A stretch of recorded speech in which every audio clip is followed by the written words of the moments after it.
Hello प्रिय trainees, आप सभी, मैं आशा करता हूं कि आप सभी कुशल मंगल होंगे एवं कोरोना गाइडलाइन का पालन करते हुए हम सभी अपना अध्ययन अध्यापन को सुचारू रूप से आगे बढ़ाते हुए एक्चुअल वाल्व टाइमिंग डायग्राम पर अपना ध्यान केंद्रित करते हैं। चलो आगे बढ़ते हैं। देखिए कि इनलेट वाल्व हमेशा सक्शन स्ट्रोक में शुरू में खुलता है और एग्जॉस्ट वाल्व हमेशा एग्जॉस्ट स्ट्रोक में खुलता है। पिस्टन और क्रैंक शाफ्ट की पोजीशन के अनुसार वाल्वों का समय पर खुलना बंद होना ही वाल्व टाइमिंग डायग्राम के द्वारा प्रदर्शित किया जाता है। इसमें हम सबसे पहले ध्यान केंद्रित करते हैं। दो तरह से वाल्व टाइमिंग डायग्राम बनाया जाता है, एक थ्योरेटिकल वाल्व टाइमिंग डायग्राम और एक actual valve timing diagram.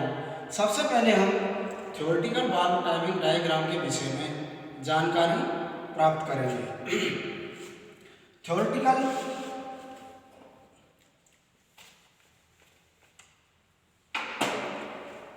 Valve timing diagram में बना देता हूं।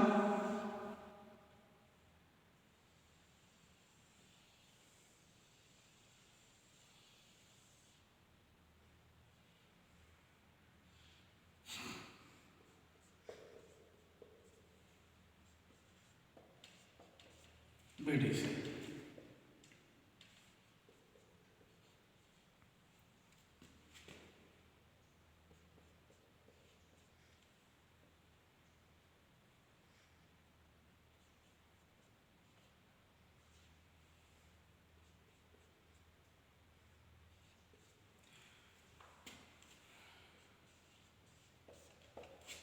देखिए, थ्योरेटिकल वाल्व टाइमिंग डायग्राम में सबसे पहले पिस्टन बीडीसी से टीडीसी से बीडीसी की ओर गति कर रहा होता है। उस समय सक्शन स्ट्रोक में प्रारंभ में इनलेट वाल्व खुल जाता है और सक्शन स्ट्रोक कंप्लीट होने पर इनलेट वाल्व बंद हो जाता है। तब पिस्टन टीडीसी से बीडीसी की ओर गति कर रहा होता है। इसी प्रकार एग्जॉस्ट वाल्व एग्जॉस्ट स्ट्रोक में शुरू में खुलता है और एग्जॉस्ट स्ट्रोक के अंत में बंद हो जाता है। तो ये पूरा 180 डिग्री क्रैंक रोटेशन के अनुसार चलता है। 180 डिग्री चलने पर हमारे इतनी गति करने पर क्रैंक शाफ्ट जब हमारा 720 डिग्री का कोण बनाती है, तब हमारा पूर्ण कंप्लीट इनलेट वाल्व भी 180 डिग्री खुलता है और एग्जॉस्ट वाल्व भी 180 डिग्री खुलता है। 180 डिग्री और 180 अर्थात 360 दोनों के खुलने पर हमारे इंजन इतना एफिशिएंसी वाला नहीं बनता है। जितनी हमें आउटपुट आज के ज़माने में चाहिए उतनी हमें नहीं मिल पाती है। अर्थात कोई भी पिस्टन चल रहा है या एग्जॉस्ट वाल्व खुल रहा है या इनलेट वाल्व खुल रहा है, बंद हो रहा है, उसमें कुछ समय लगता है। एक फ्रेश एयर आती है, उसमें एयर की पूर्ति होने में भी समय लगता है। इसलिए हमें एक्चुअल वाल्व टाइमिंग डायग्राम की आवश्यकता पड़ी। आइए हम एक्चुअल वाल्व टाइमिंग डायग्राम के विषय में जानकारी प्राप्त करते हैं।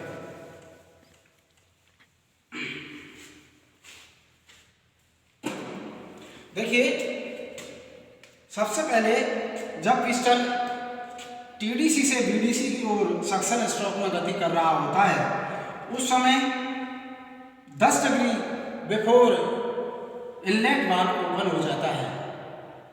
फिर पूरे सक्शन करता है और सक्शन के बाद में जब कंप्रेसर स्ट्रोक शुरू होता है, उसके शुरू में इनलेट वाल्व 35 डिग्री चल करके बंद होता है। अर्थात जो सक्शन कंप्रेशन स्ट्रोक के पूर्व में अर्थात शुरू में 35 डिग्री तक चलता है और पूरा कंप्रेशन स्ट्रोक होता है 180 डिग्री पर ख़त्म हो जाता है। लेकिन वो कंप्रेसर फिर उसके बाद में यहाँ 180 डिग्री पर ख़त्म हो जाता है। पिस्टन उस समय टीडीसी पर पहुँच जाता है। उससे कुछ डिग्री पहले यहाँ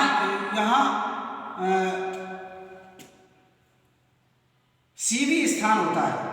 क्या होता है? सीवी स्थान, जिसे हम क्लियरेंस वॉल्यूम बोलते हैं। अर्थात जो पिस्टन होता है और पिस्टन और हेड के बीच में कुछ जगह होती है, वहाँ पर जो ये फ्रेश एयर आती है, सक्शन स्ट्रोक के दौरान फ्रेश एयर आती है और वो कंप्रेशन होती है, तो जो उस स्थान पर पूर्ण रूप से गर्म हो जाती है, कंप्रेस होकर के गर्म हो जाती है और उसी समय इंजेक्शन किया जाता है, फ्यूल का इंजेक्शन किया जाता है।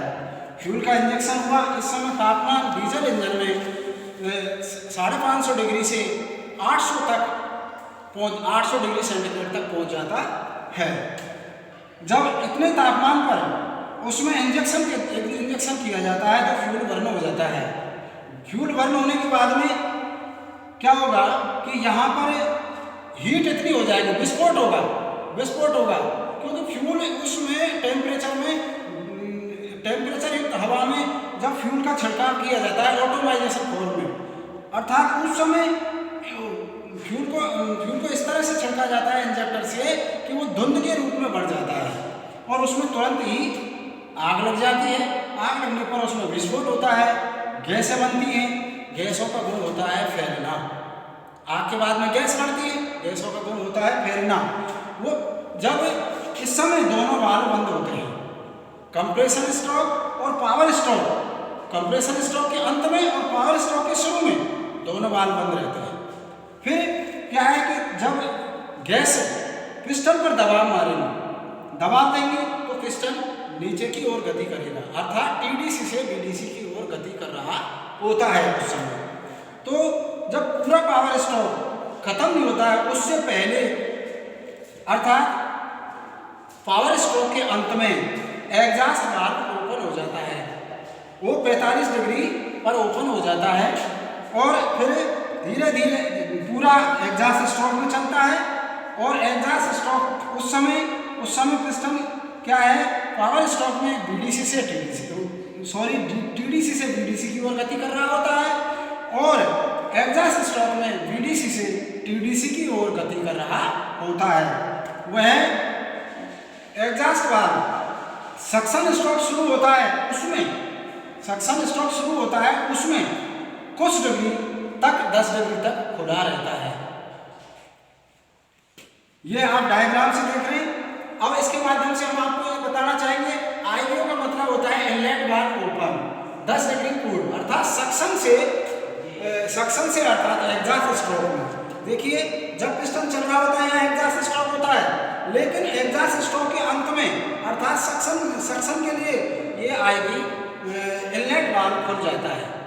फिर उसके बाद में IVC inlet valve close 35 degree तक, अर्थात कंप्रेशन स्ट्रोक में यहाँ चल गया इनलेट वाल्व, ये आ गया और ये अब यहाँ कंप्रेशन स्ट्रोक शुरू हो गया, परंतु ये कंप्रेशन स्ट्रोक शुरू हो गया लेकिन इनलेट वाल्व खुल रहा है। फिर अब यहाँ पर 35 डिग्री चल करके बंद होता है, अर्थात 35 डिग्री पर ये बंद हो जाता है कंप्रेशन स्ट्रोक के शुरू में। कंप्रेशन स्ट्रोक पूरा हो गया। अब आता है ईवीओ में एग्जॉस्ट वाल्व ओपन 45 डिग्री पूर्व, अर्थात पावर स्ट्रोक के अंत में। अब यहाँ कंप्रेशन खत्म हो गया, फ्यूल का बर्न हो गया। अब यहाँ आ गया पावर स्ट्रोक, एक्सपेंशन बोलते हैं इसे, पावर आ गया। अब इसमें यहाँ पर जो पूरा पावर खत्म नहीं हुआ उससे पहले 45 डिग्री पर एग्जॉस्ट वाल्व खुल जाता है। इस एग्जॉस्ट वाल्व को खोलने के पीछे कारण क्या है? मेन कारण ये है कि इतने डिग्री पहले क्यों खोला गया, क्योंकि क्रैंक रोटेशन करती है, फ्लाईव्हील उसमें गति प्रदान करता है। तो क्रैंक रोटेशन करती है, तो जब अगर हम बराबर पावर स्ट्रोक में दबाव बनता रहेगा तो पिस्टन वापस कैसे जाएगा? उसको वापस जाने के लिए गैसों को रिलीज करना पड़ता है, गैसों को प्रेशर को कम करना पड़ता है। कम करेंगे तो यहाँ जैसे ही प्रेशर कम होगा तो पिस्टन ऊपर गति करना, यहाँ तक बिल्कुल ऐसा स्थिति आ जाती है, 180 डिग्री पर ऐसी स्थिति आ जाती है कि पिस्टन के ऊपर कोई प्रेशर नहीं रहता है, रहता तो है लेकिन इतना नहीं रहता है। पिस्टन आसानी से अपने स्ट्रोक में जा सकता है। तो पिस्टन इस पर एग्जॉस्ट गैसों पर धक्का मारेगा तो यहाँ 180 डिग्री पूर्ण एग्जॉस्ट होते होते गैसें निकल जाती हैं, परंतु ध्यान रहे ये गैसें पूर्ण रूप से नहीं निकल पाती है, क्योंकि ऊपर ऊपर होता है सीधी स्थान, उसमें कुछ गैसें रह जाती हैं। उन जली हुई गैसों का कंबशन चेंबर में कोई महत्व नहीं होता है। उन गैसों को निकालना बहुत ही आवश्यक है, क्योंकि वो निष्क्रिय गैस हैं, उनमें फ्यूल बर्न हो चुका, गैसें बची हैं, CO2 बची है, और CO2 कभी भी हमारे अग्नि जलाने में सहायक नहीं होती है, वो बुझाने में सहायक होती है, इसलिए उसको निष्क्रिय गैस को निकालना कंबशन चेंबर से जरूरी होता है। इसलिए इस 10 डिग्री तक EBC खुला रहता है, फिर यहाँ पर 10 डिग्री चल करके इनलेट वाल्व क्लोज होता है। इसी प्रकार अब क्योंकि जो फ्रेश एयर आती है वो फ्रेश एयर थोड़ी आती है इनलेट वाल्व के माध्यम से, क्योंकि 10 डिग्री इधर खुल रहा है, 10 डिग्री इधर खुलेगा तो वो गैस फ्रेश एयर आएगी, फ्रेश एयर जली हुई गैस को धक्का मारेगी हल्का फुल्का तो वो निकल जाएगी। तो गैसों को निकलने में, रिलीज होने में और फ्रेश एयर को आने में कुछ समय लगता है, इसलिए इनको आगे पीछे खोला जाता है।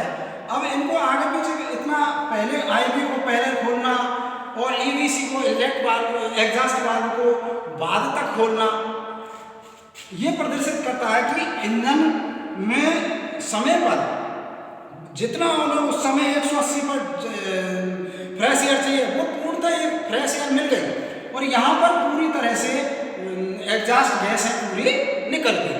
तब जाकर के जैसे ही यहाँ पर एग्जॉस्ट कंप्लीट हो, एग्जॉस्ट गैस निकल गई, ये वाल्व बंद हो जाता है। तो फिर इसमें आप इसके विषय में आ जाइए FIC का मतलब होता है फ्यूल इंजेक्शन स्टार्ट। अब फ्यूल इंजेक्शन स्टार्ट होता है 5 डिग्री कंप्रेशन स्ट्रोक के अंत में। अब यहाँ पर जैसे देखो, यहाँ पर ये सक्शन हो गया, सक्शन होकर के ये कंप्रेशन हो गया। अब यहाँ पर जब पिस्टन सीधी स्थान पर पहुंचता है, क्रेंच वॉल्यूम स्थान पर पहुंचता है, उससे पहले 5 डिग्री पहले ये फ्यूल का छिड़काव कर दिया जाता है। क्यों किया जाता है पहले? क्योंकि ऊपर इतना मिक्सअप नहीं हो पाता, क्योंकि कुछ समय होता है इंजेक्टर को छिड़काव करने के लिए, बहुत कम समय लगता है इंजेक्टर छिड़काव करने के लिए, लेकिन लगता तो है ना, तो इसलिए उसको पहले छिड़काव स्टार्ट कर दिया जाता है।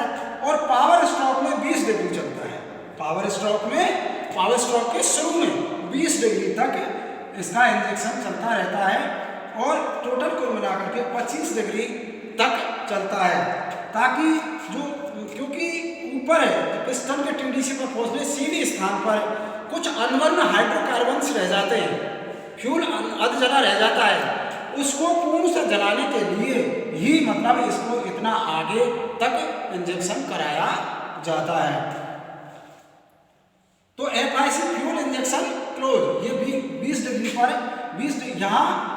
यहाँ पावर स्ट्रोक के शुरू में 20 डिग्री तक ये कौन सा फ्यूल इंजेक्शन होता रहता है, उसके बाद में बिल्कुल बंद हो जाता है, और फिर इसी तरह से ये प्रक्रिया चलती रहती है। अब इसमें एक पॉइंट ये आता है OB ओवरलैप ऑफ वाल्व। ये क्या है, इसको समझना है सबसे पहले कि IB का कुछ डिग्री पूर्व खुलने का समय, अर्थात इनलेट वाल्व का कुछ डिग्री पहले खुलने का समय, ये यहाँ तक पहुँच रहा है 10 डिग्री पहुँच रहा है। फिर है EB एग्जॉस्ट वाल्व का कुछ डिग्री बाद तक खुलने का समय, ये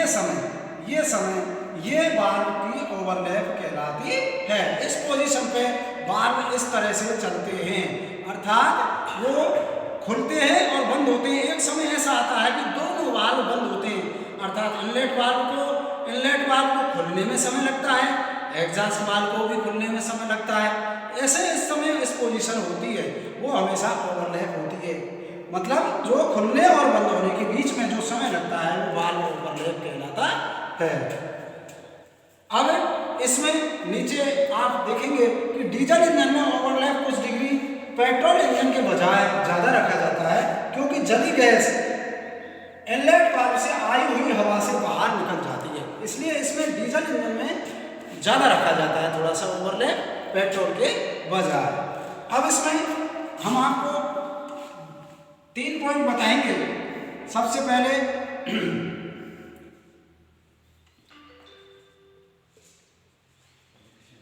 वाल्व लीड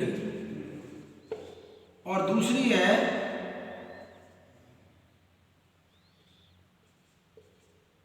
वाल्व लैग, तीसरी है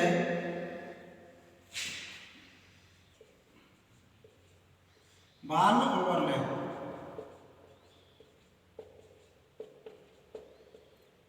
तीन बिंदुओं पे ध्यान देना है सबसे पहले कि वाल्व लीड होता है। वाल्व लीड क्या होता है कि समय से पहले वाल्व का खुलना, अर्थात समय इसका खुलना हुआ यहाँ पर एक टीडीसी पर, पिस्टन के टीडीसी पर, फिक्स टीडीसी पर सक्शन स्ट्रोक के शुरू में वाल्व यहाँ खुलना चाहिए, लेकिन वो थोड़ा समय से 10 डिग्री पहले खुला, तो ये होती है वाल्व की लीड, वाल्व का समय से पहले खुलना। वाल्व लैग, वाल्व का समय से बाद तक खुलना। यहाँ एग्जॉस्ट स्ट्रोक में जो एग्जॉस्ट वाल्व है वो 10 डिग्री बाद तक खुला रहता है, तो ये होता है वाल्व लैग। अब होती है वाल्व ओवरलैप। ये दोनों स्थिति ऐसी आती है कि उस समय एक वाल्व का तो बंद होना होता है, एक का खुलना होता है, अर्थात शुरू में इनलेट वाल्व खुलता है, एग्जॉस्ट वाल्व बंद होता है। ऐसी स्थिति में उस समय जो स्थिति बनती है वो ओवरलैप की स्थिति आती है। एक वाल्व बंद हो रहा है, एक वाल्व खुल रहा है, तो उसमें कुछ समय लगता है, उस समय को हम ओवरलैप वाल्व कहते हैं। अब आपको ये समझ में आ गया होगा कि पिस्टन हमेशा सबसे पहले सक्शन स्ट्रोक में टीडीसी से बीडीसी की ओर गति कर रहा होता है और कंप्रेसर स्ट्रोक में बीडीसी से टीडीसी की ओर गति कर रहा होता है, और फिर पावर स्ट्रोक में टीडीसी से बीडीसी की ओर गति कर रहा होता है, और एग्जॉस्ट स्ट्रोक में पिस्टन फिर बीडीसी से टीडीसी की ओर गति कर रहा होता है। इस प्रकार टोटल क्रैंक रोटेशन 720 डिग्री होती है और इसमें कैम 360 डिग्री कोण बनाती है, अर्थात इसका आधा बनाती है। क्रैंक शाफ्ट का कैम शाफ्ट हमेशा आधा चक्कर प्रदान करती है, अर्थात 720 डिग्री में 4 स्ट्रोक इंजन में एक 360 डिग्री पर पावर प्राप्त होती है। ये अपना एक्चुअल वाल्व टाइमिंग डायग्राम हुआ। आपको ये टॉपिक समझ में आया होगा। So thank you.